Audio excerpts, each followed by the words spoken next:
ಈ ಮೂವಿ ಸ್ಟಾರ್ಟಿಂಗ್ನಲ್ಲಿ ಇಬ್ಬರು ವಯಸ್ಸಾದವರು ವಾಕಿಂಗ್ ಬಂದಿರ್ತಾರೆ. ಆ ವ್ಯಕ್ತಿ ಹಿಡ್ಕೊಂಡ್ ಬಂದಿದ್ದ ನಾಯಿ ವಾಸನೆ ಹಿಡಿದು ಒಂದು ಜಾಗಕ್ಕೆ ಕರ್ಕೊಂಡು ಹೋಗುತ್ತೆ. ಅಲ್ಲಿ ನೋಡಿದ್ರೆ ಒಂದೇನ ಪಾಲಿಥಿನ್ ಕವರ್ನಲ್ಲಿ ಪ್ಯಾಕಿಂಗ್ ಆದ ಸ್ಥಿತಿಯಲ್ಲಿ ಒಂದು ಪೈಪ್ ಒಳಗಡೆ ಸಿಗುತ್ತೆ. ಈ ಬಾಡಿನ ಸಂಯುಕ್ತ ಎಂಬ 15 ವರ್ಷ ಉಳಿದು ಅಂತ ತೋರಿಸ್ತಾರೆ.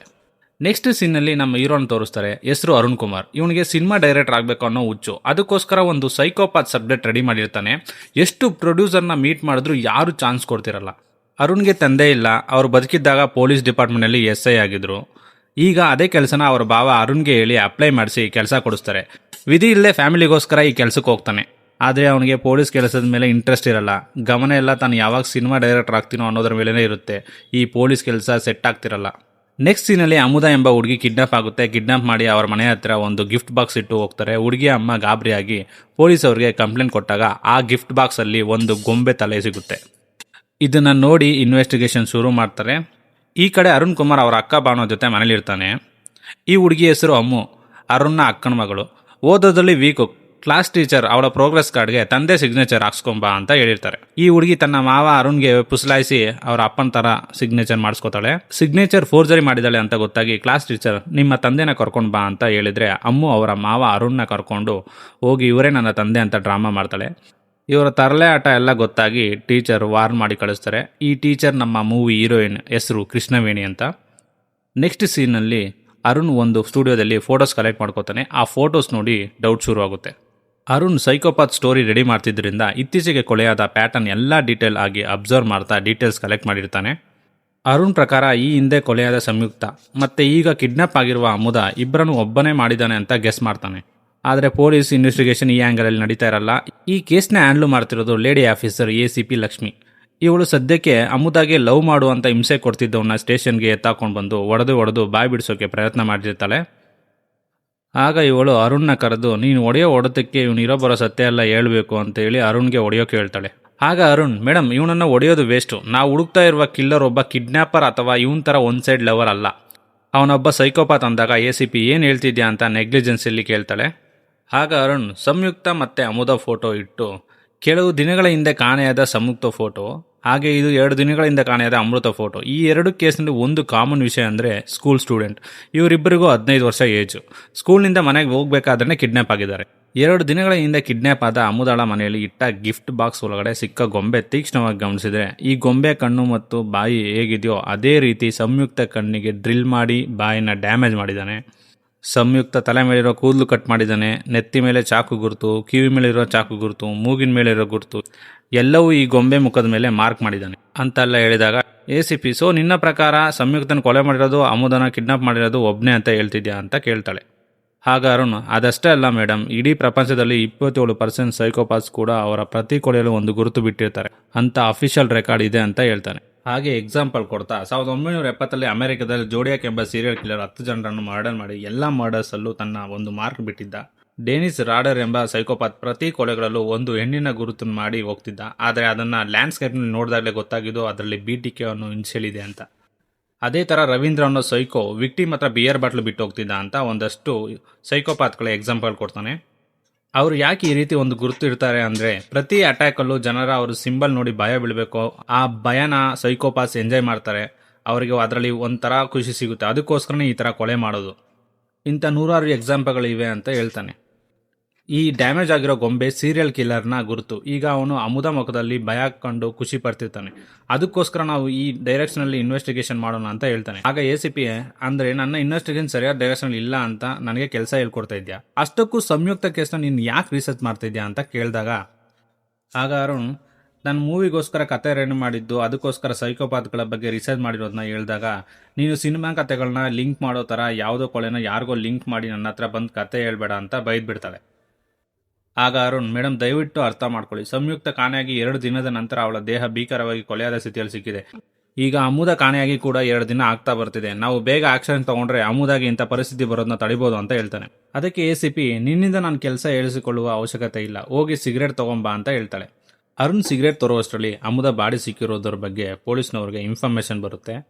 ಅರುಣ್ ಹೇಗೆ ಗೆಸ್ ಮಾಡಿದ್ನೋ ಹಾಗೆ ನಡೀತಾ ಇದೆ. ಅಮುದಾ ಕೂಡ ಭೀಕರವಾಗಿ ಕೊಲೆಯಾಗಿ ಪಾಲಿಥಿನ್ ಕವರಲ್ಲಿ ಅವಳ ದೇಹ ಪ್ಯಾಕಿಂಗ್ ಆದ ಸ್ಥಿತಿಯಲ್ಲಿ ಸಿಗುತ್ತೆ. ಅಮುದಾ ಬಾಡಿಯನ್ನು ಪೋಸ್ಟ್ಮಾರ್ಟಮ್ ಮಾಡಿದ ಡಾಕ್ಟರ್ ಕಿಲ್ಲರ್ಗೆ ನೋವು ಅಂದರೆ ಏನು ಅಂತ ಗೊತ್ತಿಲ್ಲ ಅನಿಸುತ್ತೆ. ಹುಡಿಯ ಕಣ್ಣಲ್ಲಿ ಡ್ರಿಲ್ಲಿಂಗ್ ಮಿಷಿನ್ ಹಾಕಿದ್ದಾನೆ. ಅವಳ ಅಲ್ಲೆಲ್ಲ ಒಡೆದು ಹಾಕಿ ಬುರುಡೆ ಹೇರ್ ಸ್ಕಲ್ಫನ ಮುಂಭಾಗದಲ್ಲಿ ಕಿತ್ತಾಕಿದ್ದಾನೆ. ಅದಾದಮೇಲೆ ಇಡೀ ದೇಹವನ್ನು ಚಾಕುವಿನಿಂದ ಮಾರ್ಕ್ ಮಾಡಿದ್ದಾನೆ. ಅಂದರೆ ಇದನ್ನೆಲ್ಲ ಆ ಹುಡುಗಿ ಬದುಕಿದ್ದಾಗಲೇ ಮಾಡಿದ್ದಾನೆ. ಆ ಮನುಷ್ಯ ಆಂಟಿ ಸೋಷಿಯಲ್ ಪರ್ಸನಾಲಿಟಿಯಿಂದ ಬಳಲ್ತಿರ್ತಾನೆ. ಒಂದೇ ವರ್ಡಲ್ಲಿ ಹೇಳ್ಬೇಕಂದ್ರೆ ಅವನೊಬ್ಬ ಸೈಕೋ. ಆಶ್ಚರ್ಯ ಅಂದರೆ ಈ ಇಬ್ಬರು ಹುಡುಗಿಯರಿಗೂ ರೇಪ್ ಆಗಿಲ್ಲ, ಆದರೆ ಕೊಲೆ ಮಾತ್ರ ಇಬ್ಬರಿಗೂ ಒಂದೇ ರೀತಿ ಮಾಡಿದ್ದಾನೆ ಅಂತ ಡಾಕ್ಟರ್ ಹೇಳ್ತಾರೆ. ಅಷ್ಟೊತ್ತಿಗೆ ಹೈಯರ್ ಆಫೀಸರ್ ಕಮಿಷನರ್ ಬರ್ತಾರೆ. ಅವ್ರ ಹತ್ರ ಅರುಣ್ ಇದನ್ನೆಲ್ಲ ಹೇಳಿದಾಗ, ನೀನು ಹೇಳೋದೆಲ್ಲ ನಿಜ, ಆದರೆ ಈಗ ಯಾರ ಮೇಲೆ ಅಂತ ಸಂದೇಹ ಪಡೋದು, ಹೇಗೆ ಅಂತ ಕಂಡುಹಿಡಿಯೋದು ಅಂತ ಕೇಳಿದಾಗ ಅರುಣ್, ಸರ್, ಕಿಡ್ನಾಪ್ ಮಾಡಿದ ಮೇಲೆ ಅವರ ಮನೆ ಹತ್ರ ಗಿಫ್ಟ್ ಬಾಕ್ಸ್ ಇಡೋದು, ಕೊಲೆ ಮಾಡಿದ ಮೇಲೆ ಬಾಡಿನ ಪಬ್ಲಿಕ್ ಪ್ಲೇಸಲ್ಲಿ ತಂದು ಹಾಕೋದು, ಈ ರೀತಿ ಎಲ್ಲ ಮಾಡ್ತಿರೋದು ಕಿಲ್ಲರ್ ತನ್ನನ್ನು ತಾನು ಪಬ್ಲಿಸಿಟಿ ಮಾಡಿಸ್ಕೊಳ್ಳೋಕೆ. ಒಬ್ಬ ಆರ್ಟಿಸ್ಟ್ಗೆ ಹೇಗೆ ಚಪ್ಪಾಳೆಯಿಂದ ಮೋಟಿವೇಶನ್ ಸಿಗುತ್ತೋ ಅದೇ ರೀತಿ ಸೈಕೋಗಳಿಗೂ ಅವರು ಮಾಡಿದ ಕೊಲೆ ಮೇಲೆ ಅಟೆನ್ಷನ್ ಸಿಕ್ಕಿದ್ರೆ ಮತ್ತೆ ಜನ ಅವನ ಬಗ್ಗೆ ಕೇಳಿದ್ರೆ ಆಗೋ ಭಯದಿಂದ ಮೋಟಿವೇಶನ್ ಸಿಗುತ್ತೆ. ಆ ಮೋಟಿವೇಶನ್ ಇಂದ ಅವರ ಮೈಂಡ್ ಸ್ಟೇಬಲ್ ಆಗಿರುತ್ತೆ. ಮೈಂಡ್ನ ಸ್ಟೇಬಲ್ ಆಗಿ ಇಟ್ಕೊಂಡ್ರೆ ಮತ್ತಷ್ಟು ಕೊಲೆಗಳು ಪ್ಲಾನ್ ಮಾಡ್ಬೋದು. ಒಂದು ಲೆಕ್ಕದಲ್ಲಿ ಹೇಳ್ಬೇಕಂದ್ರೆ ಅವರ ಮೈಂಡ್ನ ಸ್ಟೆಬಿಲಿಟಿಯಿಂದ ಇಟ್ಕೊಳ್ಳೋದಕ್ಕೋಸ್ಕರನೇ ಈ ಥರ ಕೊಲೆಗಳು ಮಾಡೋದು. ಅವನನ್ನು ನಿಲ್ಲಿಸಬೇಕಂದ್ರೆ ಅವನ ಮೈಂಡ್ ಅನ್ಸ್ಟೇಬಲ್ ಆಗೋ ಥರ ನಾವು ಮಾಡಬೇಕು. ಯಾವ ಮೀಡಿಯಾ, ನ್ಯೂಸ್ ಪೇಪರ್ ಕೂಡ ಇದನ್ನು ಪಬ್ಲಿಷ್ ಮಾಡಿಲ್ಲ ಅಂದರೆ ಅವನ ಮೈಂಡ್ ಸ್ಟೆಬಿಲಿಟಿಯನ್ನು ಕಳ್ಕೊಳ್ಳುತ್ತೆ. ಯಾರೋ ಅವನಿಗೆ ಅಟೆನ್ಷನ್ ಕೊಡದೇ ಇದ್ದಾಗ ಅವನ ಮೈಂಡ್ ವಿಚಲಿತಗೊಳ್ಳುತ್ತೆ. ಆಗ ಅವನು ಮುಂದೆ ಮಾಡೋ ಪ್ಲ್ಯಾನ್ಗಳಿಗೆ ಖಂಡಿತ ಟೆನ್ಷನಲ್ಲಿ ಏನಾದರೂ ಒಂದು ತಪ್ಪು ಮಾಡ್ತಾನೆ. ನಾವು ಆ ತಪ್ಪನ್ನು ಕಂಡುಹಿಡಿದು ಅವನನ್ನು ಹಿಡಿಬೋದು. ಹಾಗಾಗಿ ಅಮುದಾ ಕೊಲೆಗೆ ಜಾಸ್ತಿ ಇಂಪಾರ್ಟೆನ್ಸ್ ಕೊಟ್ಟು ನ್ಯೂಸ್ ಎಲ್ಲ ಪಬ್ಲಿಷ್ ಮಾಡದೆ ಬಾಡಿನ ನಾವು ಎಲ್ಲಾದರೂ ಸೀಕ್ರೆಟ್ ಆಗಿ ಇಡಬೇಕು. ಅವಳ ತಂದೆ ತಾಯಿ ಕೂಡ ಗೊತ್ತಾಗಬಾರ್ದು. ಅವನು ಮಾಡಿದ ಕೊಲೆಗಳಿಗೆ ಅಟೆನ್ಷನ್ ಸಿಗದೇ ಇದ್ದಾಗ ಖಂಡಿತ ಅವನು ಅನ್ಸ್ಟೇಬಲ್ ಆಗ್ತಾನೆ. ಈ ಐಡಿಯಾನ ಟ್ರೈ ಮಾಡೋಣ ಸರ್ ಅಂತ ಕನ್ವಿನ್ಸ್ ಮಾಡ್ತಾನೆ. ಆಗ ಕಮಿಷನರ್ DGP ಹತ್ರ ಇದನ್ನೆಲ್ಲ ಡಿಸ್ಕಸ್ ಮಾಡಿ ಅಮುದಾ ಬಾಡಿನ ಗೌರ್ಮೆಂಟ್ ಸೀಕ್ರೆಟ್ ಆಗಿ ಮೇಂಟೈನ್ ಮಾಡುವ ಒಂದು ಸೀಕ್ರೆಟ್ ಮಾರ್ಚರಲ್ಲಿ ಇಟ್ಟು ಆ ಹುಡುಗಿ ತಂದೆ ತಾಯಿಯಿಂದ ಅವಳು ಸತ್ತಿರುವ ವಿಷಯವನ್ನು ಮುಚ್ಚಿರ್ತಾರೆ. ಈಗ ಕಮಿಷನರ್ ಅರುಣ್ಗೆ, ನೀನು ಹೇಳಿದ ಹಾಗೆ ಫಾಲೋ ಮಾಡಿದ್ದೀವಿ, ಅವನ ನೆಕ್ಸ್ಟ್ ಅಟೆಂಪ್ಟ್ ಒಳಗಡೆ ಆ ಸೈಕೋಪಾತ್ ಕ್ಯಾಚ್ ಮಾಡಬೇಕು ಅಂತ ಹೇಳ್ತಾರೆ. ಈ ಕಡೆ ಅರುಣ್ ಅಕ್ಕನ ಮಗಳು ಓದೋದ್ರಲ್ಲಿ ವೀಕು ಅಂತ ಸ್ಕೂಲ್ ಚೇಂಜ್ ಮಾಡ್ತಾರೆ. ಆ ಸ್ಕೂಲ್ನಲ್ಲಿ ಮ್ಯಾಥ್ಸ್ ಟೀಚರ್ ತುಂಬ ಸ್ಟ್ರಿಕ್ಟು. ಇವನ ಹೆಸರು ಸೋಬ್ರಾಜ್ ಅಂತ. ನೆಕ್ಸ್ಟ್ ಸೀನಲ್ಲಿ ಗಿಫ್ಟ್ ಬಾಸ್ ಅಲ್ಲಿ ಇಡುವಂಥ ಗೊಂಬೆ ಮಾಡಲ್ ಎಲ್ಲಿ ಸಿಗುತ್ತೆ ಅಂತ ಹುಡುಕ್ತಾರೆ. ಯಾವ ಶಾಪಲ್ಲಿ ಕೇಳಿದ್ರು ಈ ಗೊಂಬೆ ಮಾಡಲ್ ತುಂಬ ಹಳೆದು, ಈಗ ಸ್ಟಾಕ್ ಬರ್ತಿಲ್ಲ ಅಂತ ಹೇಳ್ತಾರೆ. ಒಂದು ಅಂಗಡಿಗೆ ಮಾತ್ರ ನಮ್ಮ ಹತ್ರ ಇನ್ನೊಂದೇ ಒಂದು ಸ್ಟಾಕ್ ಇದೆ, ಇಂಪೋರ್ಟೆಡ್ ಮೆಟೀರಿಯಲ್, ಇದು ತುಂಬ ಹಳೆ ಮಾಡಲ್ ಆಗಿ ಯಾರು ಪರ್ಚೇಸ್ ಮಾಡಲ್ಲ ಅಂತ ಶಾಪಲ್ಲಿ ಹೇಳ್ತಾರೆ. ಈ ಕಡೆ ಸ್ಕೂಲಲ್ಲಿ ಟೀಚರ್ ಸೋಬ್ರಾಜ್ ಒಂದು ಹುಡುಗಿಗೆ ಮ್ಯಾಥ್ಸ್ ಪ್ರಾಬ್ಲಮ್ ಸಾಲ್ವ್ ಮಾಡೋಕ್ಕೆ ಬಂದಿಲ್ಲ ಅಂತ ಅವಳಿಗೆ ಟಾರ್ಚರ್ ಮಾಡ್ತಿರ್ತಾನೆ. ಆ ದಿನ ಸ್ಕೂಲ್ ಎಜುಕೇಷನ್ ಡೇ ಇದ್ರಿಂದ ಮ್ಯಾಜಿಕ್ ಶೋ ಇರುತ್ತೆ.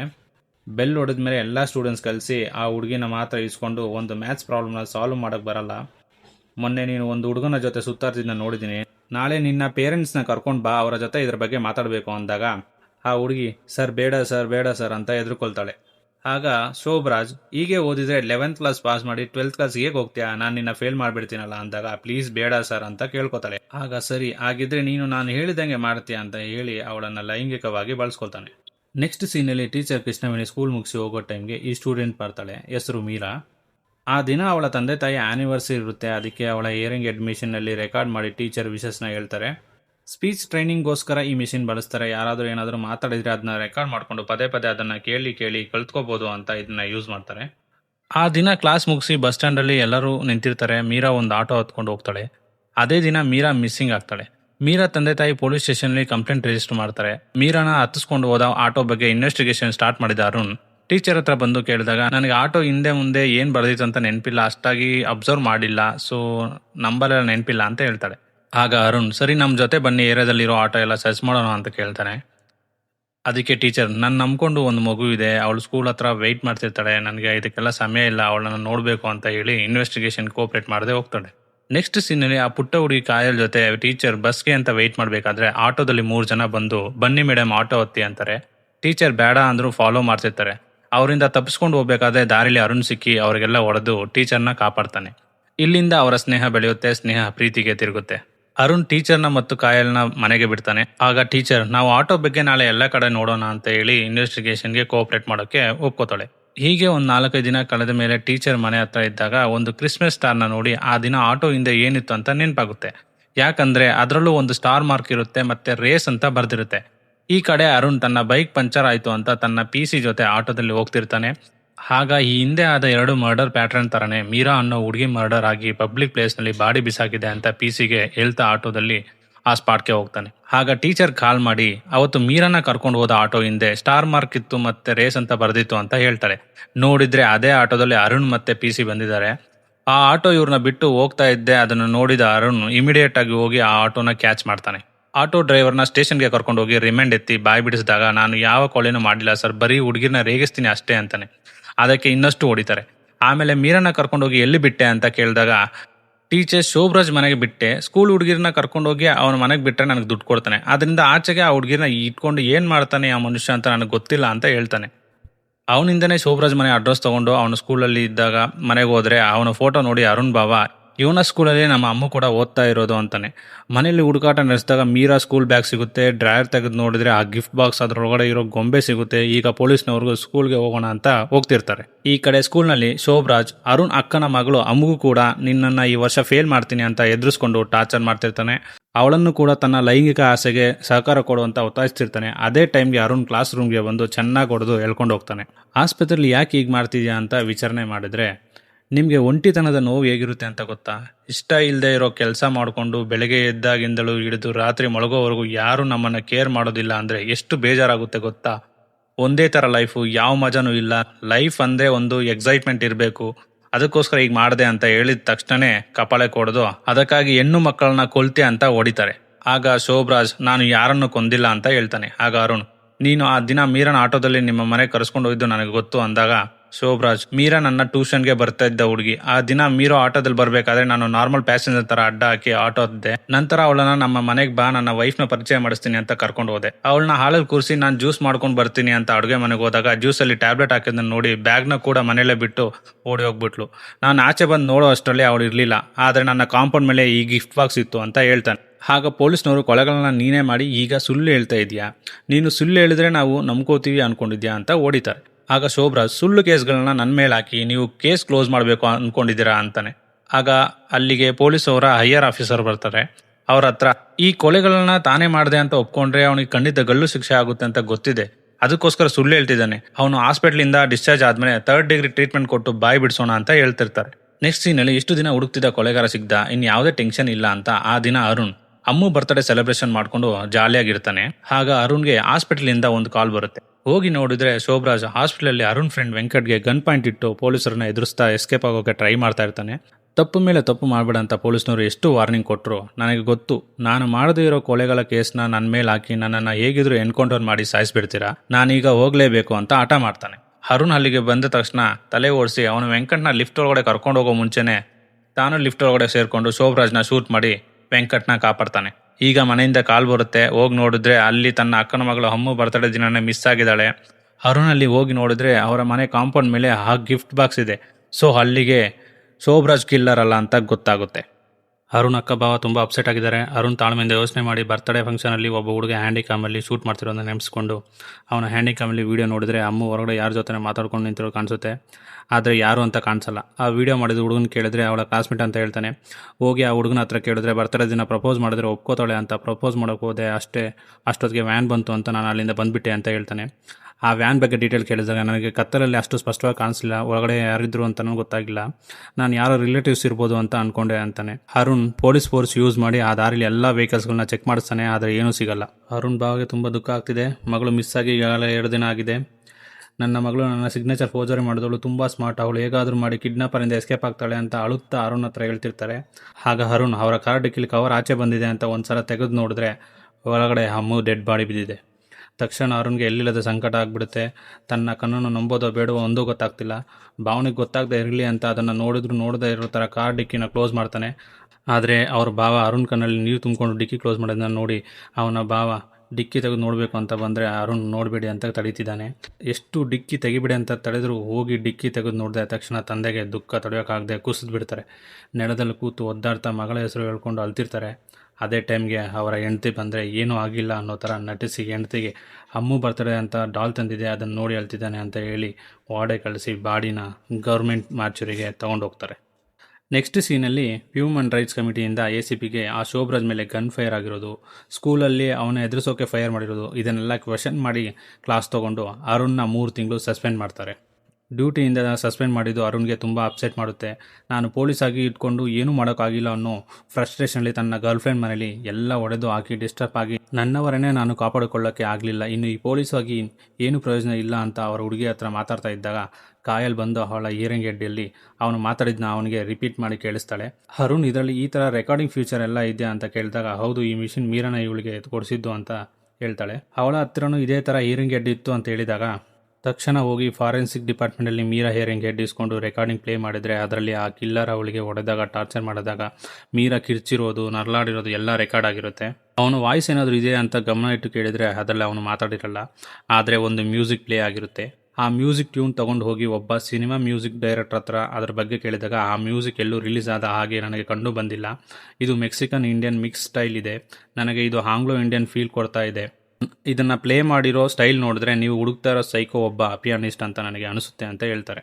ಹೀಗೆ ಮ್ಯೂಸಿಕ್ ಬಗ್ಗೆ ಯಾರಿಗಾರು ಗೊತ್ತಾ, ಯಾರಾದರೂ ಎಲ್ಲರೂ ಕೇಳಿದಾರೆ ಅಂತ ತಿಳ್ಕೊಂಡ್ರೆ ಕಿಲ್ಲರ್ನ ಹಿಡಿಯೋಕೆ ಟ್ರೈ ಮಾಡ್ಬೋದು ಅಂತ ಹೋಗಿ ಒಂದು ರೇಡಿಯೋ ಸ್ಟೇಷನಲ್ಲಿ ಅವರಿಗೆ ಕನ್ವಿನ್ಸ್ ಮಾಡಿ ಈ ಮ್ಯೂಸಿಕ್ನ ಪ್ಲೇ ಮಾಡಿ, ಈ ಮ್ಯೂಸಿಕ್ನ ಎಲ್ಲಿ ಕೇಳಿದಾರ ಅಂತ ಕೇಳಿದರೆ ತುಂಬ ಜನ ಎಲ್ಲೂ ಕೇಳಿಲ್ಲ ಅಂತಲೇ ಹೇಳ್ತಾರೆ. ಆಗ ಯಾರೋ ಒಬ್ಬ ಸ್ಕೂಲ್ ಹುಡುಗಿ ಈ ಮ್ಯೂಸಿಕ್ನ ನಮ್ಮ ಸ್ಕೂಲ್ ಆ್ಯನ್ಯುವಲ್ ಡೇ ಫಂಕ್ಷನಲ್ಲಿ ಕೇಳಿದ್ದೀನಿ ಅಂತ ಕಾಲ್ ಮಾಡಿ ಹೇಳ್ತಾಳೆ. ತಕ್ಷಣ ಅರುಣ್ ಆ ಸ್ಕೂಲ್ ಅಡ್ರೆಸ್ ತೊಗೊಂಡು ಸ್ಕೂಲ್ಗೆ ಹೋಗಿ ಪ್ರಿನ್ಸಿಪಲ್ ಹತ್ರ ಮಾತಾಡಿ ಆ್ಯನ್ಯುವಲ್ ಡೇ ಫಂಕ್ಷನ್ ಕ್ಯಾಸೆಟ್ ಇಸ್ಕೊಂಡು ಪ್ಲೇ ಮಾಡ್ತಾನೆ. ಅದರಲ್ಲಿ ಒಂದು ಮ್ಯಾಜಿಕ್ ಶೋಲಿ ಈ ಲೇಡಿ ಪರ್ಫಾರ್ಮ್ ಮಾಡಬೇಕಾದ್ರೆ ಬ್ಯಾಕ್ಗ್ರೌಂಡಲ್ಲಿ ಈ ಮ್ಯೂಸಿಕ್ ಪ್ಲೇ ಆಗ್ತಿರುತ್ತೆ. ಅವಳ ಕಾಂಟ್ಯಾಕ್ಟ್ ಡೀಟೇಲ್ಸ್ನ ಪ್ರಿನ್ಸಿಪಲ್ ಹತ್ರ ಕೇಳಿದಾಗ ಆಕೆಗೆ ಮಾತು ಬರ್ತಿರ್ಲಿಲ್ಲ, ಅವರಾಗೆ ಬಂದು ಪರ್ಫಾರ್ಮ್ ಮಾಡ್ತೀನಿ ಅಂದರು, ಅದಕ್ಕೆ ಅವರ ಕಾಂಟ್ಯಾಕ್ಟ್ ಡೀಟೇಲ್ಸ್ ತೊಗೊಂಡಿಲ್ಲ ಅಂತಾರೆ. ಈಗ ಅರುಣ್ ಈ ಹಿಂದೆ ಕೊಲೆಯಾದ ಸಂಯುಕ್ತ, ಅಮುದಾ, ಮೀರಾ ಎಲ್ಲ ಸ್ಕೂಲಲ್ಲೂ ಈ ಲೇಡಿ ಬಂದು ಮ್ಯಾಜಿಕ್ ಶೋ ಪರ್ಫಾರ್ಮ್ ಮಾಡಿದ್ಲ ಅಂತ ಕ್ರಾಸ್ ವೆರಿಫೈ ಮಾಡಿದ್ರೆ ಆ 3 ಹುಡುಗಿಯರ ಕೊಲೆಗೂ 2 ದಿನ ಮುಂಚೆ ಅವರ ಸ್ಕೂಲಲ್ಲಿ ಮ್ಯಾಜಿಕ್ ಶೋ ಕೊಟ್ಟಿರೋದು ಕನ್ಫರ್ಮ್ ಆಗುತ್ತೆ. ಅರುಣ್ ಅವರ ಟೀಮ್ ಜೊತೆ ಈ ಕಾಮನ್ ಪಾಯಿಂಟ್ನ ಇಟ್ಕೊಂಡು ಈ ಲೇಡಿನೇ ಈ ಹುಡುಗಿಯರನ್ನ ಕೊಲೆ ಮಾಡ್ತಿರೋದು ಅಂತ ಹೇಳ್ತಾನೆ. ಅದು ಹೇಗೆ ಅಂದರೆ, ಆ ಮೆಜಿಷಿಯನ್ ಲೇಡಿ ಮೊದಲು ಸ್ಕೂಲ್ಗೆ ಮೆಜಿಷಿಯನ್ ಥರ ಹೋಗೋದು, ಸ್ಟೇಜ್ ಮೇಲೆ ಕರೆದು ಪರ್ಫಾರ್ಮ್ ಮಾಡೋದಕ್ಕೆ ಒಂದು ಹುಡುಗಿನ ಸೆಲೆಕ್ಟ್ ಮಾಡೋದು, ಆ ಹುಡುಗಿ ಪರ್ಫಾರ್ಮೆನ್ಸಿಂದ ಇಂಪ್ರೆಸ್ ಮಾಡೋದು, ಸ್ವೀಟಾಗಿ ಮಾತಾಡಿಸಿ ಕ್ಲೋಸ್ ಆಗೋದು, ಅದೇ ದಿನ ಸ್ಕೂಲ್ ಬಿಟ್ಟಾಗ ಫಾಲೋ ಮಾಡಿ ಮತ್ತೆ ಮಾತಾಡಿಸಿ ಕ್ಲೋಸ್ ಆಗೋದು, ಫೈನಲಿ ಶೋ ಆಗಿ 2 ದಿನಕ್ಕೆ ಕಿಡ್ನ್ಯಾಪ್ ಮಾಡಿ ತನ್ನ ಜಾಗಕ್ಕೆ ಕರ್ಕೊಂಡು ಹೋಗಿ ಕೊಲೆ ಮಾಡಿ ಕಿಡ್ನ್ಯಾಪ್ ಆದ 2 ದಿನಕ್ಕೆ ಪಬ್ಲಿಕ್ ಪ್ಲೇಸಲ್ಲಿ ಎಲ್ಲಾದರೂ ಪಾಲಿಥಿನ್ ಕವರಲ್ಲಿ ಅವಳ ದೇಹನ ಪ್ಯಾಕ್ ಮಾಡಿ ಇಟ್ಟು ಬಿಡೋದು. ಇದು ಆ ಮೆಜಿಷಿಯನ್ ಲೇಡಿ ಫಾಲೋ ಮಾಡೋ ಪ್ಯಾಟರ್ನ್ ಅಂತ ಅರುಣ್ ತನ್ನ ಪೊಲೀಸ್ ಟೀಮ್ಗೆ ಹೇಳ್ತಾನೆ.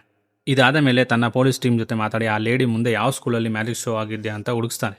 ಆಗ ಇದೇ ತಿಂಗಳು 17ನೇ ತಾರೀಕು ಸೆಂಟ್ ಮೇರಿ ಸ್ಕೂಲ್ನಲ್ಲಿ ಮ್ಯಾಜಿಕ್ ಶೋ ನಡೆಸಿಕೊಟ್ಟಿದ್ದಾಳೆ ಅಂತ ತನ್ನ ಟೀಮ್ ಮೇಟ್ ಹೇಳ್ತಾನೆ.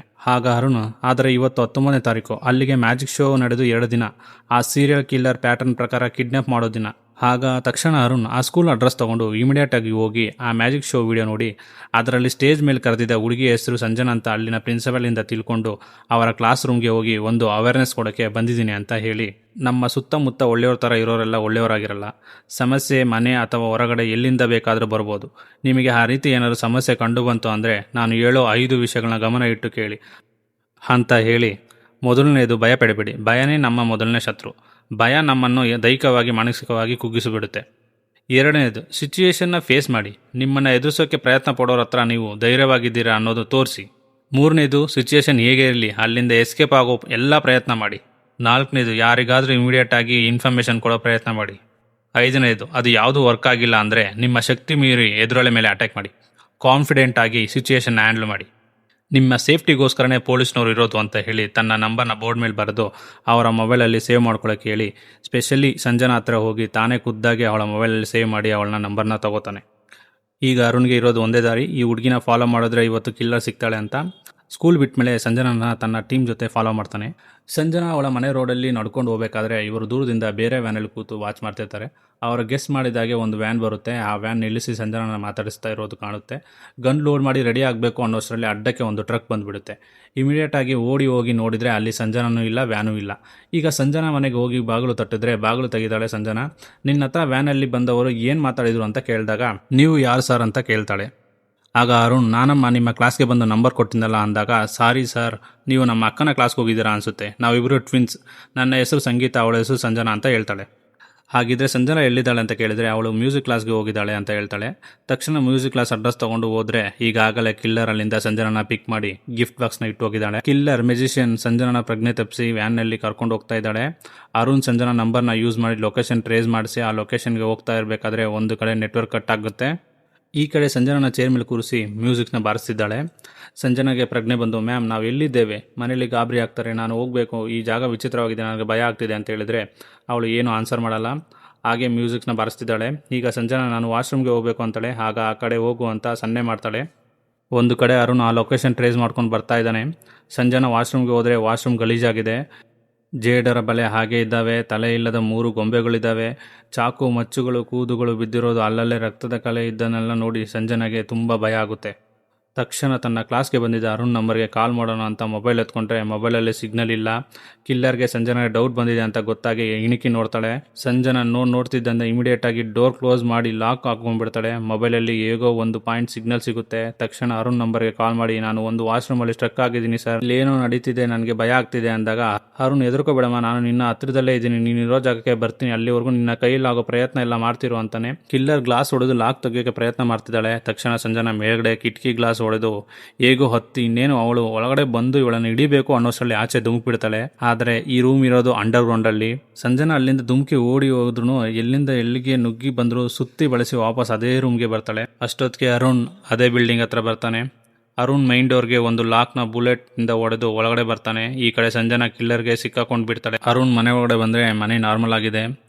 ನೆಲದ ಕೆಳಗಡೆ ಒಂದು ರೂಮ್ ಇದೆ ಅಂತ ಅದರ ಮೇಲೆ ಹೆಜ್ಜೆ ಇಡ್ತಿದ್ದಾಗೆ ಗೊತ್ತಾಗುತ್ತೆ. ಸೂಕ್ಷ್ಮವಾಗಿ ನೆಲಕ್ಕೆ ಕಿವಿ ಕೊಟ್ಟು ಕೇಳಿಸ್ಕೊಳ್ತಾನೆ. ಕಿಲ್ಲರ್ ಸಂಜನಾ ಬಾಯಿ ಮುಚ್ಚಿ ಹಿಡಿದಿದ್ದಾಳೆ. ಸಂಜನಾ ತನ್ನ ಮುಂದೆ ಇದ್ದ ಚೇರಿಗೆ ಒದ್ದು ಬಿಡ್ತಾಳೆ. ತಕ್ಷಣ ಸೌಂಡ್ ಕೇಳಿಸ್ಕೊಂಡು ಕೆಳಗಡೆ ಹೋಗಿ ಜಾಗ ಹುಡುಕ್ತಾನೆ. ಆದರೆ ಬಾಗಿಲು ಕಬೋರ್ಡಿಂದ ಇರುತ್ತೆ. ಶೂಟ್ ಮಾಡಿ ಬೀಗ ಹೊಡೆದು ಒಳಗಡೆ ಹೋದರೆ ಸಂಜನಾ ಕೆಳಗಡೆ ಬಿದ್ದಾಳೆ. ಸಂಜನಾ ನಿನಗೆ ಏನೂ ಆಗಿಲ್ಲ ಅಲ್ವಾ ಅಂತ ಮಾತಾಡಿಸಿದ್ರೆ ನನಗೇನು ಆಗಿಲ್ಲ ಅಂತ ಹೇಳ್ತಾಳೆ. ಆ ಲೇಡಿ ಇಲ್ಲಿ ಅಂತ ಕೇಳಿದಾಗ ಆ ಕಡೆ ಓದ್ಲು ಅಂತ ಬೆರಳು ತೋರಿಸ್ತಾಳೆ. ತಕ್ಷಣ ಹಿಡಿಯೋಕೆ ಹೋದ್ರೆ ಅಷ್ಟರಲ್ಲಿ ಆ ಲೇಡಿ ವ್ಯಾನ್ ನಲ್ಲಿ ಎಸ್ಕೇಪ್ ಆಗಿಬಿಡ್ತಾಳೆ. ವ್ಯಾನ್ ನ ತನ್ನ ಟೀಮ್ ವೆಂಕಟ್ ಜೊತೆ ಫಾಲೋ ಮಾಡ್ತಾನೆ. ಆ ಲೇಡಿ ಹೋಗುವಾಗ ಆ ಪೊಲೀಸ್ಗೆ ಆಕ್ಸಿಡೆಂಟ್ ಮಾಡಿ ಎಸ್ಕೇಪ್ ಆಗಿಬಿಡ್ತಾಳೆ. ನಂತರ ಅರುಣ್ ಮತ್ತೆ ವೆಂಕಟ್ ಇಬ್ಬರು ಬಂದು ಆ ಮನೆನ ಸರ್ಚ್ ಮಾಡ್ತಾರೆ. ಮನೆಯಲ್ಲಿ ಆ 4 ಗೊಂಬೆಗಳು, ಆ ಲೇಡಿ ಮಗ ಮತ್ತೆ ತನ್ನ ಗಂಡನ ಜೊತೆ ತೆಗೆಸಿಕೊಂಡಿರೋ ಫೋಟೋಸ್ಗಳು, ಅವಳ ಹಳೆಯ ಆಲ್ಬಮ್, ಅದರಲ್ಲಿ ಅವಳ ಫ್ಯಾಮಿಲಿ ಫೋಟೋಸ್ ಎಲ್ಲ ಸಿಗುತ್ತೆ. ಅವರ ಫ್ಯಾಮಿಲಿ ಫೋಟೋ ನೋಡಿದಾಗ ಅರುಣ್ಗೆ ಇದನ್ನ ಈಗಾಗಲೇ ನಾನು ಎಲ್ಲೋ ನೋಡಿದ್ದೀನಿ ಅನ್ನೋ ಥರ ಫೀಲ್ ಆಗುತ್ತೆ. ತಕ್ಷಣ ಹೋಗಿ ತನ್ನ ಮನೆಗೆ ಹೋಗಿ ರೂಮಲ್ಲಿದ್ದ ಅವನ ಸ್ಟಡಿ ಮಾಡ್ತಿದ್ದ ಕೊಲೆ ಕೇಸ್ಗಳ ಬಗ್ಗೆ ಇಟ್ಟಿದ್ದ ರೆಕಾರ್ಡ್ಸ್ ಅಲ್ಲಿ ಒಂದು ನ್ಯೂಸ್ ಪೇಪರ್ ಕಟಿಂಗ್ಸ್ ಅಲ್ಲಿ ಇದೇ ಫೋಟೋ ಇರೋದನ್ನ ನೋಡ್ತಾನೆ. ಇವನು ಸ್ಟಡಿ ಮಾಡಿರೋ ಕೊಲೆ ಪ್ರಕರಣದಲ್ಲಿ ಇದು ಒಂದು ನ್ಯೂಸ್ ಪೇಪರ್ ಅಲ್ಲಿ ರಿಪೋರ್ಟ್ ಆಗಿದ್ದ ಕೇಸ್ನ ಹ್ಯಾಂಡಲ್ ಮಾಡ್ತಿದ್ದ ಪೊಲೀಸ್ ಅಡ್ರೆಸ್ ತಗೊಂಡು ಹೋದ್ರೆ ಅವರು ಈಗಾಗಲೇ ರಿಟೈರ್ಡ್ ಆಗಿರ್ತಾರೆ. ಅವ್ರ ಹತ್ರ ಈ ಲೇಡಿ ಬೇಕು ಕೇಳ್ತಾನೆ. ಅವರು ಇವಳ ಹೆಸರು ಅನಾಬೆಲಾ ಚಾರ್ಜ್ ಅಲ್ಲ, ಮೇರಿ ಫರ್ನಾಂಡಿಸ್ ಅಂತ ಅವಳ ಕಥೆನ ಹೇಳೋಕ್ಕೆ ಶುರು ಮಾಡ್ತಾರೆ. ಮೇರಿ ಫರ್ನಾಂಡಿಸ್ ಒಬ್ಬ ಮ್ಯೂಸಿಷಿಯನ್. ಮೊದಲು ಮ್ಯೂಸಿಕ್ ಟೀಚರ್ ಆಗಿದ್ರು. ಗಂಡ ತೀರ್ಕೊಂಡ್ಮೇಲೆ ಪಾರ್ಟ್ ಟೈಮ್ ಅಲ್ಲಿ ಮ್ಯೂಸಿಷಿಯನ್ ಕೆಲಸ ಮಾಡ್ತಿದ್ರು. ಅದೇ ಮ್ಯಾಜಿಕ್ ಶೋ ಅಲ್ಲಿ ತನಗಿದ್ದ ಒಬ್ಬನೇ ಪ್ರೀತಿಯ ಮಗ ಕ್ರಿಸ್ಟೋಫರ್ನ ಸ್ಕೂಲ್ ಮಕ್ಕಳಿಗೆ ಪರಿಚಯ ಮಾಡಿಸ್ತಾಳೆ. ಆದರೆ ಕ್ರಿಸ್ಟೋಫರ್ನ ನೋಡಿದಾಗ ಮಕ್ಕಳೆಲ್ಲ ಅವನಿಂದ ದೂರ ಹೋಗ್ತಿದ್ರು. ಯಾಕಂದ್ರೆ ಅವನ ವಯಸ್ಸು ಚಿಕ್ಕದಾದ್ರೂ ಹಾರ್ಮೋನ್ ಇನ್ಬ್ಯಾಲೆನ್ಸ್ ಇಂದ ಮುದುಕನ ರೀತಿ ವಿಚಿತ್ರವಾಗಿ ಕಾಣುತ್ತಿದ್ದ. ಹಾಗಾಗಿ ಯಾವ ಮಕ್ಕಳು ಅವನನ್ನು ಹತ್ರ ಸೇರಿಸ್ಕೊಳ್ತಾ ಇರಲ್ಲ. ಆದರೆ ಅದೇ ಕ್ಲಾಸಲ್ಲಿ ಸೋಫಿಯಾ ಅನ್ನೋ ಹುಡುಗಿ ಅವನನ್ನು ಬೇರೆಯವ್ರ ಥರ ದೂರ ಮಾಡದೆ ಪ್ರೀತಿಯಿಂದ ಮಾತಾಡಿಸ್ತಿದ್ಲು. ಭೇದ ಭಾವ ಮಾಡದೆ ತನ್ನ ಜೊತೆ ಊಟಕ್ಕೆ ಕೂರಿಸ್ಕೊಳ್ತಿದ್ಲು. ಆದರೆ ಅವಳ ಬೇರೆ ಸ್ನೇಹಿತರು ಎದ್ದು ಹೋಗ್ಬಿಡ್ತಿದ್ರು. ಆದರೆ ತಾಯಿ ಮೇರಿ ಅವನಿಗೆ ಯಾವ ಕೊರತೆನೂ ಆಗದೆ ಚೆನ್ನಾಗಿ ನೋಡ್ಕೊಳ್ತಿದ್ಲು. ಸೋಫಿಯಾ ಕ್ರಿಸ್ಟೋಫರ್ ಬರ್ತ್ಡೇಗೆ ಒಂದು ಗೊಂಬೆನ ಗಿಫ್ಟ್ ಮಾಡಿದ್ಲು. ಕ್ರಿಸ್ಟೋಫರ್ ಸೋಫಿಯಾನ ತುಂಬ ಹಚ್ಕೊಂಡು ಬಿಟ್ಟಿರ್ತಾನೆ. ತಾಯಿ ಮೇರಿ ಫರ್ನಾಂಡಿಸ್ ಕ್ರಿಸ್ಟೋಫರ್ನ ಒಬ್ಬ ಮೆಜಿಷಿಯನ್ ಮಾಡಬೇಕು ಅನ್ನೋದು ಆಸೆ. ಅದಕ್ಕೆ ಬೇಕಾದ ಎಲ್ಲ ತಯಾರನ್ನ ಮಾಡ್ತಿದ್ಲು. ಒಂದು ದಿನ ಸೋಫಿಯಾಗೆ ರೋಸ್ ಕೊಟ್ಟು ಪ್ರಪೋಸ್ ಮಾಡಿದಾಗ ಆಗ ಸೋಫಿಯಾ, ನಾನು ನಿನ್ನ ಒಳ್ಳೆ ಫ್ರೆಂಡಾಗಿ ನೋಡಿದರೆ ನೀನು ಪ್ರಪೋಸ್ ಮಾಡ್ತೀಯ ಅಂತ ಬೇಜಾರು ಮಾಡ್ಕೊಂಡು ಹೋಗ್ಬಿಡ್ತಾಳೆ. ಅವನಿಗೆ ಅಡ್ವೈಸ್ ಮಾಡಿದ್ರು ಅವನಿಗೆ ಅರ್ಥ ಆಗದೇ ಇದ್ದಾಗ ಅವನಿಗೆ ಡಿಸ್ಟೆನ್ಸ್ ಮೇಂಟೈನ್ ಮಾಡೋಕ್ಕೆ ಪ್ರಯತ್ನ ಪಡ್ತಾಳೆ. ಇದರಿಂದ ಹರ್ಟ್ ಆಗಿ ಅವಳು ತನ್ನಿಂದ ದೂರ ಉಳಿಯೋದನ್ನು ಅಕ್ಸೆಪ್ಟ್ ಮಾಡ್ಕೊಳ್ಳೋಕೆ ಆಗದೆ ಮತ್ತೆ ಸೋಫಿಯಿಂದ ಬಿದ್ದು ಪೀಡಿಸೋಕೆ ಶುರು ಮಾಡಿದಾಗ ಅವಳು ಕಪಾಳಕ್ಕೆ ಹೊಡೆದು ಲೈಬ್ರರಿ ಕರ್ಕೊಂಡೋಗಿ ಜೆನೆಟಿಕ್ ಡಿಸಾರ್ಡರ್ ಬಗ್ಗೆ ಸಂಬಂಧಪಟ್ಟ ಬುಕ್ಸ್ಗಳನ್ನು ಅವನ ಮುಂದೆ ಇಟ್ಟು, ನಿನ್ನ ಹಾರ್ಮೋನ್ ಕಂಡೀಷನ್ ಬಗ್ಗೆ ಇದರಲ್ಲಿ ಇದೆ, ಸರಿಯಾಗಿ ಓದಿ ತಿಳ್ಕೊ ಅಂತ ಅವನಿಗೆ ಅಡ್ವೈಸ್ ಮಾಡಿದಾಗ ಕ್ರಿಸ್ಟೋಫರ್, ಹಾಗೆಲ್ಲ ಹೇಳ್ಬೇಡ ಸೋಫಿ, ನಾನು ನಾರ್ಮಲ್ ಮನುಷ್ಯ, ನನಗೆ ಆ ಥರ ಪ್ರಾಬ್ಲಮ್ಸ್ ಎಲ್ಲ ಇಲ್ಲ ಅಂತ ವಾದ ಮಾಡ್ತಾನೆ. ಅವನಿಗೆ ಕನ್ವಿನ್ಸ್ ಮಾಡೋಕ್ಕೆ ಎಲ್ಲ ಥರ ಪ್ರಯತ್ನ ಪಟ್ಟ ಸೋಫಿಯಾ ಕೊನೆಗೆ ತಾಳ್ಮೆ ಕಳ್ಕೊಂಡು, ನೀನು ಮದುವೆ ಆಗೋಕ್ಕೆ ಅರ್ಹನಲ್ಲ, ದುರ್ಬಲ ವ್ಯಕ್ತಿ ಅಂತೆಲ್ಲ ಚೆನ್ನಾಗಿ ಬೈದು ಇನ್ನು ಮುಂದೆ ಲವ್ ಅಂತ ನನ್ನ ಹಿಂದೆ ಬರಬೇಡ ಅಂತ ವಾರ್ನಿಂಗ್ ಮಾಡಿ ಹೋಗ್ಬಿಡ್ತಾಳೆ. ಮನೆಗೆ ಬಂದು ಕ್ರಿಸ್ಟೋಫರ್ ಕನ್ನಡಿ ಮುಂದೆ ನಿಂತ್ಕೊಂಡು ನಾನು ಯಾಕೆ ಹೀಗೆ ಹುಟ್ಟಿದ್ದೀನಿ ಅಂತ ತನ್ನ ಮುಖ ದೇಹ ಎಲ್ಲ ನೋಡ್ಕೊಂಡು ಅಳ್ತಿರುವಾಗ ಅಮ್ಮ ಮೇರಿ ಫರ್ನಾಂಡಿಸ್, ನಿನಗೆ ಏನೂ ಆಗಿಲ್ಲ, ನೀನು ಎಲ್ಲರ ರೀತಿ ನಾರ್ಮಲ್ ಮನುಷ್ಯನೇ, ನೀನು ಮುಂದೆ ಒಬ್ಬ ಬೆಸ್ಟ್ ಮ್ಯೂಸಿಷಿಯನ್ ಆಗಬೇಕಾಗಿರೋನು ಅಂತ ಸಮಾಧಾನ ಮಾಡಿ, ಅವನು ಚೆನ್ನಾಗಿ ಕಾಣಿಸಿದ್ರೆ ಆತ್ಮವಿಶ್ವಾಸ ಇರುತ್ತೆ ಅಂತ ಕ್ರಿಸ್ಟೋಫರ್ಗೆ ಕೂಲಿಂಗ್ ಗ್ಲಾಸ್ ಹಾಕಿ ಕ್ಯಾಪ್ ಹಾಕಿ ಚೆನ್ನಾಗಿ ರೆಡಿ ಮಾಡಿ ಸ್ಕೂಲಿಗೆ ಕಳಿಸ್ತಾಳೆ. ಆದರೆ ಸ್ಕೂಲಲ್ಲಿ ಇವನ ಅವತಾರ ನೋಡಿ ಮಕ್ಕಳೆಲ್ಲ ಸೇರಿ ಟೀಸ್ ಮಾಡ್ತಾರೆ. ಕ್ಲಾಸ್ ರೂಮಲ್ಲೆಲ್ಲ ಅವನ ಚಿತ್ರಣ ಬಿಡಿಸಿ ಅವಮಾನ ಮಾಡಿ ಪ್ಯಾಂಟ್ ಎಲ್ಲ ಬಿಚ್ಚಿ ತುಂಬಾ ಅವಮಾನ ಮಾಡಿ ಕಳಿಸ್ಬಿಡ್ತಾರೆ. ಮನೆಗೆ ಬಂದ ಕ್ರಿಸ್ಟೋಫರ್ ಸೋಫಿ ಕೊಟ್ಟಿದ್ದ ಗೊಂಬೆನ ಸುತ್ತಿಗೆ ತೊಗೊಂಡು ಒಡೆದು ಹಾಕ್ತಾನೆ. ಅವರಮ್ಮ ಮೇರಿ ಫರ್ನಾಂಡಿಸ್ ಬಂದು ಹಿಡ್ಕೊಂಡು ಅವನಿಗೆ ಸಮಾಧಾನ ಮಾಡ್ತಾರೆ. ಇದೆಲ್ಲದರಿಂದ ನೊಂದ ಮೇರಿ, ಇದೆಲ್ಲ ಆಗಿದ್ದು ಸೋಫಿಯಿಂದಾನೆ ಅಂತ ಅವಳು ಹೋಗೋ ದಾರಿಯಲ್ಲಿ ಮೀಟ್ ಮಾಡಿ, ಆಗಿದ್ದೆಲ್ಲ ಆಗೋಯ್ತು, ಎಲ್ಲ ಮರೆತು ಮೊದಲಿನ ಹಾಗೆ ಫ್ರೆಂಡ್ಸ್ ಥರ ಇರಿ ಅಂತ ಹೇಳಿ ಮನೆಗೆ ಕರ್ಕೊಂಡು ಹೋಗಿ ಸೋಫಿಯಾನ ಮರ್ಡರ್ ಮಾಡಿಬಿಡ್ತಾಳೆ. ಪೊಲೀಸವ್ರಿಗೆ ಮರ್ಡರ್ ಆಗಿರೋದು ಗೊತ್ತು ಮೇರಿನ ಅರೆಸ್ಟ್ ಆಗ್ತಾಳೆ. ಆ ಮೇರಿ ರಿಲೀಸ್ ಆದ ಕೆಲವು ದಿನಗಳಲ್ಲಿ ಅಮ್ಮ ಮಗ ಇಬ್ಬರು ಆಕ್ಸಿಡೆಂಟ್ನಲ್ಲಿ ತೀರ್ಕೊಂಡ್ರು ಅಂತ ವಿಷಯ ಬಂತು ಅಂತ ರಿಟೈರ್ಡ್ ಪೊಲೀಸರ್ ಆಫೀಸರ್ ಹೇಳ್ತಾರೆ. ಇಷ್ಟು ವರ್ಷ ಬದುಕಿ ಹಳೆ ದೇಶಕ್ಕೆ ಈ ರೀತಿ ಕೃತ್ಯಗಳನ್ನು ಮಾಡ್ತಿದ್ದಾಳೆ ಅಂದರೆ ಅವಳು ಸಾಮಾನ್ಯದವಳಲ್ಲ. ಯಾವುದಕ್ಕೂ ಆ ಲೇಡಿನ ಬೇಗ ಹಿಡೀರಿ ಅಂತ ಅರುಣ್ಗೆ ಹೇಳಿ ಕಳಿಸ್ತಾರೆ. ಅರುಣ್ ಮನೆಗೆ ಹೋದ ಅದೇ ರಾತ್ರಿ ಮತ್ತೆ ಆ ಪೊಲೀಸ್ ಆಫೀಸರ್ ಅರುಣ್ಗೆ ಕಾಲ್ ಮಾಡಿ, ನೀನು ಕೊಟ್ಟೋ ಫೋಟೋ ವೀಡಿಯೋಸ್ನ ಎಲ್ಲ ನೋಡಿದೆ, ನಿನಗೆ ಅರ್ಜೆಂಟಾಗಿ ಏನೋ ಹೇಳಬೇಕು, ಇಮಿಡಿಯೇಟಾಗಿ ನಮ್ಮ ಮನೆಗೆ ಬಾ ಅಂತ ಕರೀತಾರೆ. ಅರುಣ್ ತಕ್ಷಣ ಅವ್ರ ಮನೆಗೆ ಹೋಗ್ತಿದ್ರೆ ಈ ಕಡೆ ಈ ವ್ಯಕ್ತಿ ಟ್ಯಾಬ್ಲೆಟ್ ತೊಗೊಂಡು ನೀರು ಕುಡಿಯೋಕ್ಕೆ ಕತ್ತು ಎತ್ತಿದ್ರೆ ಕುತ್ತಿಗೆ ಸೀಳು ಹೋಗುತ್ತೆ. ಡೋರಲ್ಲಿ ನೋಡಿದ್ರೆ ಅದೇ ಲೇಡಿ ನಿಂತಿದ್ದಾಳೆ. ಅರುಣ್ ಅವ್ರ ಮನೆಗೆ ಬಂದು ನೋಡುವಷ್ಟರಲ್ಲಿ ಪಾಪ ಸತ್ತು ಬಿದ್ದಿದ್ದಾನೆ. ಈ ವಿಷಯವನ್ನು ತನ್ನ ಟೀಮ್ಮೇಟ್ ವೆಂಕಟ್ಗೆ ತಿಳಿಸಿ, ಆ ರಿಟೈರ್ಡ್ ಪೊಲೀಸ್ ಆಫೀಸರ್ ನೀವು ಕಳಿಸಿದ ಫೋಟೋಸ್ ವೀಡಿಯೋಸ್ ಎಲ್ಲವನ್ನು ನೋಡಿದೆ ಅಂತ ಹೇಳಿದ್ದನ್ನು ನೆನಪಿಸಿಕೊಂಡು ಟೇಬಲ್ ಮೇಲೆ ಅವರು ಹರಡಿದ ಫೋಟೋಸ್ನ ಒಂದು ಫೋಟೋ ತಗೊಳ್ತಾನೆ. ಮರ್ಡರ್ ಆಗಿದ್ದ ಮನೆಗೆ ಪೊಲೀಸ್ನವ್ರು ಬಂದರೆ ಅರುಣನ ನೋಡಿ, ನೀನು ಇಲ್ಲೇನು ಮಾಡ್ತಿದ್ಯಾ ಅಂತೇಳಿ ACPಗೆ ತಿಳಿಸಿ ಅರುಣ್ನ ಕಸ್ಟಡಿಗೆ ತಗೋತಾನೆ. ಅರುಣ್ ACPಗೆ ನಾವು ಅಂದುಕೊಂಡ ಹಾಗೆ ಅವನು ಮೆಂಟಲ್ ಸ್ಟೆಬಿಲಿಟಿ ಹಾಳಾಗಿ ಈಗ ನಮ್ಮವರನ್ನೇ ಟಾರ್ಗೆಟ್ ಮಾಡಿ ಕೊಲ್ಲೋಕ್ಕೆ ಶುರು ಮಾಡಿದಾಳೆ ಅಂತ ಹೇಳ್ತಿದ್ರೆ ಆ ACP ಕೇಳಿಸ್ಕೊಳ್ಳೋಕೆ ರೆಡಿ ಇಲ್ಲ. ನಾನು ನಿನ್ನನ್ನು ಸಸ್ಪೆಂಡ್ ಮಾಡಿಸಿದ್ದೆ, ಈ ಕೇಸಿಂದ ದೂರ ಇರಲಿ ಅಂತ ಹೇಳಿ ಅರುಣ್ ಕೈಗೆ ಹ್ಯಾಂಡ್ ಕಪ್ಸ್ ಹಾಕಿಸಿ ಸ್ಟೇಷನಲ್ಲಿ ಕೂರಿಸ್ತಾಳೆ. ಆಗ ಅರುಣ್ ಅಲ್ಲೇ ಇದ್ದ ಕಾನ್ಸ್ಟೇಬಲ್ ಹತ್ರ ಕೊಲೆಯಾದ ಮನೆಯಲ್ಲಿ ಇದ್ದ ಫೋಟೋಸ್ ತೊಗೊಂಡು ಬಂದಿದ್ದೀರಲ್ಲ, ಅದನ್ನು ಕೊಡಿ, ಏನಾದರೂ ಕ್ಲೂ ಸಿಗ್ಬೋದು ಅಂತ ಹೇಳಿ ಈಸ್ಕೊಂಡು ಎಲ್ಲ ಫೋಟೋಸ್ನ ಡೀಪಾಗಿ ಅಬ್ಸರ್ವ್ ಮಾಡಿದಾಗ ಕೊಲೆಯಾದ ಹುಡುಗಿಯರ ಸ್ಕೂಲಲ್ಲಿ ಮ್ಯಾರೇಜ್ ಶೋ ಮಾಡಬೇಕಾದ್ರೆ ಆ ಲೇಡಿಗೆ 6 ಬೆರಳಿರೋದು ಗಮನಕ್ಕೆ ಬರುತ್ತೆ. ಅದೇ ಹಳೆಯ ಮೇರಿ ಫೋಟೋಸ್ನ ನೋಡಿದಾಗ ಆಕೆಗೆ 5 ಬೆರಳಿರುತ್ತೆ. ಈಗ ಹಳೆ ಫ್ಯಾಮಿಲಿ ಫೋಟೋಸ್ನ ಡೀಪಾಗಿ ಅಬ್ಸರ್ವ್ ಮಾಡಿದಾಗ ಗೊತ್ತಾಗುತ್ತೆ 6 ಬೆರಳಿರೋದು ಮೇರಿ ಫರ್ನಾಂಡಿಸ್ಗಲ್ಲ, ಅವಳ ಮಗ ಕ್ರಿಸ್ಟೋಫರ್ಗೆ ಅಂತ. ಅಲ್ಲಿಗೆ ಇಲ್ಲಿವರೆಗೂ ಕೊಲೆಗಳನ್ನು ಮಾಡ್ತಿದ್ದಿದ್ದು ಪೊಲೀಸ್ನವರು ಹಿಂದೆ ಬಿದ್ದಿದ್ದು ಮೇರಿ ಹಿಂದೆ ಅಲ್ಲ, ಕ್ರಿಸ್ಟೋಫರ್ ಹಿಂದೆ. ಮೇರಿ ಆಕ್ಸಿಡೆಂಟಲ್ಲಿ ಸತ್ತೋಗಿದ್ದಾಳೆ, ಆದರೆ ಮಗ ಕ್ರಿಸ್ಟೋಫರ್ ಬದುಕೇ ಇದ್ದಾನೆ. ಅರುಣ್ಗೆ ಈಗ ಅರ್ಥ ಆಗುತ್ತೆ, ಈ ಕೊಲೆಗಳನ್ನು ಮಾಡ್ತಾ ಇರೋದು ತಾಯಿ ಮೇರಿ ಅಲ್ಲ, ಅವಳ ವೇಷದಲ್ಲಿರೋ ಮಗ ಕ್ರಿಸ್ಟೋಫರ್ ಅಂತ. ಆಗ ತಕ್ಷಣ ACP ಹತ್ರ ಹೋದ ಅರುಣ್, ಮೇಡಮ್ ನಾವು ತಪ್ಪಾದ ವ್ಯಕ್ತಿಯನ್ನು ಹುಡುಕ್ತಾ ಇದ್ದೀವಿ. ಪೊಲೀಸ್ನವರೆಲ್ಲ ಮೇರಿ ಫರ್ನಾಂಡಿಸ್ನ ಹುಡುಕ್ತಾ ಇದ್ದಾರೆ, ಆದರೆ ಅವನ ರಿಯಲ್ ಐಡೆಂಟಿಟಿ ಕ್ರಿಸ್ಟೋಫರ್. ಅವನು ಯಾವುದೇ ಭಯ ಇಲ್ಲದೆ ಆರಾಮಾಗಿ ಓಡಾಡ್ಕೊಂಡಿದ್ದಾನೆ. ಕೊಲೆ ಮಾಡೋಕ್ಕೆ ಮಾತ್ರ ಅವರ ಅಮ್ಮನ ವೇಷ ಬಳಸ್ತಾನೆ ಅಂತ ಎಲ್ಲ ಎಕ್ಸ್ಪ್ಲೇನ್ ಮಾಡ್ತಿದ್ರೆ ACP ಅವನ ಮಾತಿಗೆ ಕಿವಿನೇ ಕೊಡ್ತಾ ಇರಲ್ಲ. ಈ ಕಡೆ ಕ್ರಿಸ್ಟೋಫರ್ ಅರುಣ್ ಗರ್ಲ್ಫ್ರೆಂಡ್ ಮನೆಗೆ ಬಂದು ಪವರ್ ಕನೆಕ್ಷನ್ ಕಟ್ ಮಾಡಿ ಕಾಯಿಲ್ನ ಕಿಡ್ನಾಪ್ ಮಾಡ್ತಾನೆ. ಟೀಚರ್ ಅರುಣ್ಗೆ ಕಾಲ್ ಮಾಡ್ತಿದ್ರೆ ಅವನು ACP ಜೊತೆ ಆರ್ಗ್ಯೂ ಮಾಡ್ಕೊಂಡು ಕಾಲ್ ಪಿಕ್ ಮಾಡ್ತಾ ಇಲ್ಲ. ಕ್ರಿಸ್ಟೋಫರ್ ಹೊರಟೋಗ್ತಾನೆ. ಅರುಣ್ ಕಾಲ್ ಪಿಕ್ ಮಾಡಿದಾಗ ಈ ರೀತಿ ಒಬ್ಬ ಬಂದಿದ್ದ, ನೋಡೋಕ್ಕೆ ಮುದುಕನಂತೆ ಕಾಣ್ತಿದ್ದ ಅಂದ ತಕ್ಷಣ ಅವನಿಗೆ ಕ್ರಿಸ್ಟೋಫರ್ ಅಂತ ಕನ್ಫರ್ಮ್ ಆಗುತ್ತೆ. ಸರಿ, ಕಾಯಲ್ಲಿ ಎಲ್ಲಿದ್ದಾಳೆ ಅಂತ ಕೇಳಿದ್ರೆ ಕಿಡ್ನಾಪ್ ಮಾಡ್ಕೊಂಡು ಹೋಗ್ಬಿಟ್ಟಿದ್ದಾನೆ, ಹೇಗಾದರೂ ಮಾಡಿ ಕಾಪಾಡು ಅಂತ ಟೀಚರ್ ಹೇಳ್ತಾಳೆ.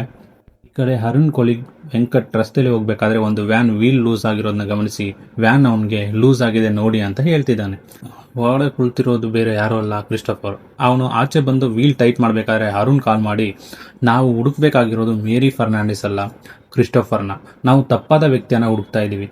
ಕ್ರಿಸ್ಟೋಫರ್ ಆರಾಮಾಗಿ ಓಡಾಡ್ಕೊಂಡಿದ್ದಾನೆ, ಅವನ ಕೈಯಲ್ಲಿ 6 ಬೆರಳಿದೆ ಅಂತ ಹೇಳಿದಾಗ ವೆಂಕಟ್ಗೆ ಆ ದಿನ ವ್ಯಾನ್ ಹಿಂದೆ ಕುತ್ಕೊಂಡಿದ್ದು ಇದೇ ವ್ಯಾನ್ ಇರ್ಬೋದು ಅಂತ ಅನುಮಾನ ಬಂದು ನೋಡಿದ್ರೆ ಡೋರ್ ತೆಗೆ ಕೈ ಇಟ್ಟಾಗ ಆ ವ್ಯಕ್ತಿಗೆ 6 ಬೆರಳಿರೋದನ್ನ ಗಮನಿಸ್ತಾನೆ. ತಕ್ಷಣ ಕ್ರಿಸ್ಟೋಫರ್ ನಿಂತ್ಕೊ ಅಂತ ಗನ್ ಪಾಯಿಂಟ್ ಇಟ್ಟರೆ ಅವನು ಕೇರೆ ಮಾಡದೆ ವ್ಯಾನ್ ಒಳಗಡೆ ಕುತ್ಕೋತಾನೆ. ಕ್ರಿಸ್ಟೋಫರ್ ಇಲ್ಲೇ ಇದ್ದಾನೆ ಅಂತ ಅರುಣ್ಗೆ ಹೇಳಿದಾಗ ಕಾಯಲ್ಲಿದ್ದಾಳ ನೋಡು ಅಂತ ವೆಂಕಟ್ಗೆ ಹೇಳ್ತಾನೆ. ಹೋಗಿ ಡಿಕ್ಕಿ ತೆಗೆದು ನೋಡಿದ್ರೆ ಡಿಕ್ಕಿಯಲ್ಲಿ ಕಾಯಲಿದ್ದಾಳೆ. ಅರುಣ್ ಫೋನಲ್ಲಿ ಅವನು ತುಂಬಾ ಡೇಂಜರಸ್, ಶೂಟ್ ಮಾಡು, ತುಂಬಾ ವೆಯ್ಟ್ ಮಾಡಬೇಡ ಅಂತ ಹೇಳ್ತಿದ್ರೆ ವೆಂಕಟ್ ಶೂಟ್ ಮಾಡಲ್ಲ. ಕ್ರಿಸ್ಟೋಫರ್ ಮ್ಯಾಜಿಕ್ ಮಾಡಿಕೊಂಡು ವೆಂಕಟ್ನ ಡೈವರ್ಟ್ ಮಾಡಿ ನೋಡ್ತಿದ್ದಂಗೆ ಅವನ ಕಡೆ ಕಾರ್ಡ್ ಎಸೆದು ಡಿಸ್ಟ್ರಾಕ್ಟ್ ಮಾಡಿ ನೆಲಕ್ಕೆ ಬೀಳಿಸಿ ಗನ್ ಫೈರ್ ಮಾಡಿಬಿಡ್ತಾನೆ. ಅದೇ ಟೈಮ್ಗೆ ಕಾಯಿಲ್ ಅಲ್ಲಿಂದ ಓಡಿ ಹೋಗ್ತಾಳೆ. ತಕ್ಷಣ ಅರುಣ್ ಇನ್ನೊಬ್ಬ ಕೊಲಿಗೆ ಆನಂದ್ ಅವ್ರಿಗೆ ಕಾಲ್ ಮಾಡಿ ಸಿಚುವೇಶನ್ ಹೇಳಿ ಆ ಹುಡುಗಿನ ಕಾಪಾಡೋಕೆ ಹೇಳ್ತಾನೆ. ಆ ಹುಡುಗಿ ಆನಂದ್ಗೆ ಬೇಗ ಸಿಕ್ಬಿಡ್ತಾಳೆ. ನೋಡಿದ್ರೆ ಅವಳ ಹಿಂದೆ ಆ ಸೈಕೋ ಕಿಲ್ಲೋ ಕ್ರಿಸ್ಟೋಫರ್ ಬರ್ತಾ ಇದ್ದಾನೆ. ತಕ್ಷಣ ಆ ಹುಡುಗಿನ ಕರ್ಕೊಂಡು ಹೋಗಿ ಒಂದು ರೂಮ್ ಶೆಟರ್ ಹೇಳ್ಕೊಂಡು ಬಿಡ್ತಾನೆ. ಅವರ ಹಿಂದೆನೆ ಬಂದು ಕ್ರಿಸ್ಟೋಫರ್ ಸುತ್ತಿಗೆಯಲ್ಲಿ ಹೊಡೆದು ಆನಂದನ್ನ ಬೀಳಿಸ್ಬಿಡ್ತಾನೆ. ಅವನಿಗೆ ಸುತ್ತಿಗೆಯಲ್ಲಿ ಹೊಡೆದು ಸಾಯಿಸ್ತಾನೆ. ಆಮೇಲೆ ಆ ಪುಟ್ಟ ಹುಡುಗಿ ಕಾಯಿಲಿಂದ ಬೀಳ್ತಾನೆ. ಈ ಕಡೆ ಅರುಣ್ ಆ ಲೊಕೇಶನ್ ಬರ್ತಾನೆ, ಆದ್ರೆ ಎಕ್ಸಾಕ್ಟ್ ಎಲ್ಲಿ ಅಂತ ಗೊತ್ತಾಗ್ತಿಲ್ಲ. ಆ ಹುಡುಗಿ ತಪ್ಪಿಸ್ಕೊಳ್ಳೋಕೆ ಮೆಟ್ಲು ಇಳಿದು ಹೋಗ್ತಿರ್ತಾಳೆ. ಅವಳ ಹತ್ರ ಪಾರಿವಾಳ ಬಿಟ್ಟು ಬಬಲ್ಸ್ ಇಂದ ಮ್ಯಾಜಿಕ್ ಮಾಡಿ ಅವಳ ಗಮನ ಕ್ರಿಸ್ಟೋಫರ್ ತನ್ನ ಹತ್ರಕ್ಕೆ ಸೆಳಿತಾನೆ. ಅರುಣ್ ಅಲ್ಲೆಲ್ಲೂ ಕಾಯಿಲ್ ಕಾಣದ ಕಾರಣ ವಾಪಸ್ ಓಡ್ಬೇಕಾದ್ರೆ ಕಿಟಕಿಯಿಂದ ಬಬಲ್ಸ್ ಬರೋದನ್ನ ನೋಡಿ ಆ ಡೋರ್ ತೆಗಿತಾನೆ. ಕ್ರಿಸ್ಟೋಫರ್ ಕಾಯಿಲ್ನ ಸಾಯಿಸೋಕೆ ಸುತ್ತಿಗೆ ಎತ್ತಿದ್ದಾನೆ. ಅಷ್ಟರಲ್ಲಿ ಅರುಣ್ ಗನ್ ಪಾಯಿಂಟ್ ಇಟ್ಟು ಆ ಹುಡುಗಿನ ಬಿಟ್ಟು ಬಿಡು, ಇಲ್ಲಾಂದ್ರೆ ಶೂಟ್ ಮಾಡಿಬಿಡ್ತೀನಿ ಅಂತ ಎದುರಿಸ್ತಾನೆ. ಆದ್ರೂ ಅವನು ಭಯ ಬೀಳೋದಿಲ್ಲ. ಈಗ ಅರುಣ್ ಕ್ರಿಸ್ಟೋಫರ್ ಮಧ್ಯೆ ದೊಡ್ಡ ಫೈಟ್ ಆಗುತ್ತೆ. ಅದರಲ್ಲಿ ಅರುಣ್ ವಧೆ ತಿಂತಾ ಇರ್ತಾನೆ. ಆಗ ಅರುಣ್ ಕ್ರಿಸ್ಟೋಫರ್ ಮೈಂಡ್ನ ಸ್ಟೆಬಿಲಿಟಿನ ಕೆಣಕ್ಬೇಕು ಅಂತ ಯೋಚನೆ ಮಾಡಿ ಬೋಡ ಮುದುಕ ಅಂತೆಲ್ಲ ಹಾಡ್ಕೊಳ್ಳೋಕೆ ಶುರು ಮಾಡ್ತಾನೆ. ಅಂದುಕೊಂಡಂಗೆ ಕ್ರಿಸ್ಟೋಫರ್ ಮೈಂಡ್ ಡಿಸ್ಟರ್ಬ್ ಆದಂಗೆ ಆಗಿ ಸ್ಕೂಲಲ್ಲಿ ಆದ ಅವಮಾನಗಳನ್ನು ನೆನಪಾಗಿ ಆ ಹುಡುಗಿನ ಬಿಟ್ಟು ಅರುಣ್ ಹೊಡೆಯೋಕೆ ಬರ್ತಾನೆ. ಆಗ ಅರುಣ್ ಚೆನ್ನಾಗಿ ಹೊಡೆದು ಕೈಗೆ ಸಿಕ್ಕಿದ್ದನ್ನೆಲ್ಲ ಅವನ ಮೇಲೆ ಹಾಕಿ ರಾಡಿಂದ ಹೊಡೆದು ವೀಕ್ ಮಾಡಿ ಕ್ರಿಸ್ಟೋಫರ್ ಕುತ್ತಿಗೆಗೆ ಅರುಣ್ ರಾಡ್ ಚುಚ್ಚಿಬಿಡ್ತಾನೆ. ಇಲ್ಲಿಗೆ ಸೈಕೋಪಾತದ ಕ್ರಿಸ್ಟೋಫರ್ ಸಾಯ್ತಾನೆ. ಇಲ್ಲಿಗೆ ಈ ಕತೆ ಕೂಡ ಮುಗಿಯುತ್ತೆ. ಗೈಸ್, ಈ ವಿಡಿಯೋ ಇಷ್ಟ ಆಗಿದ್ರೆ ಲೈಕ್ ಮಾಡಿ, ಶೇರ್ ಮಾಡಿ. ನೆಕ್ಸ್ಟ್ ವಿಡಿಯೋದಲ್ಲಿ ಸಿಗೋಣ. ಟೇಕ್ ಕೇರ್, ಬಾಯ್.